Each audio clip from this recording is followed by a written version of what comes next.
சீர்காழி அருகே திருவெண்காட்டில் காவல் சிறப்பு உதவி ஆய்வாளர் கணேசன் என்பவர் வீட்டில் பெட்ரோல் குண்டு வீசப்பட்டிருக்கிறது. இது தொடர்பான விரிவான விவரங்களை செய்தியாளர் கோவிந்தராஜன் வழங்க கேட்போம். கோவிந்தராஜன் வணக்கம். இந்த சம்பவம் எப்போது நிகழ்ந்தது? கோவிந்தராஜன், விவரங்களை பதிவு பண்ணலாம். வணக்கம் சார். மயிலாடுதுறை மாவட்டம் சீர்காழி அருகே திருவெண்காடுல காவல் சிறப்பு உதவி ஆய்வாளராக பணியாற்றி வருகிறார் கணேசன். இன்று இரவு கணேசன் வீட்டில் முன்பு நின்று கொண்டிருந்த போது மர்ம நபர் ஒருவர் கணேசன் மீது 3 பெட்ரோல் குண்டுகளை அடுத்தடுத்து வீசியிருக்கிறார். இதனால் நிலை தடுமாறிய கணேசன் மீது குண்டுகள் வீசப்பட்டதால் கைகள் மற்றும் கால்கள் மற்றும் உடம்பில் காயம் ஏற்பட்டது.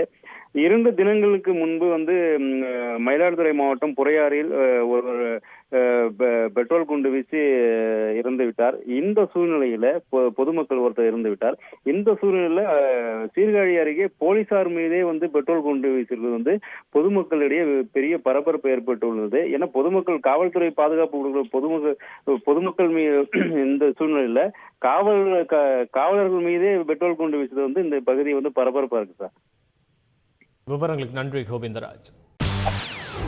செய்திகளை உடனுக்குடன் தெரிந்து கொள்ள உடனே சப்ஸ்கிரைப் பண்ணுங்க.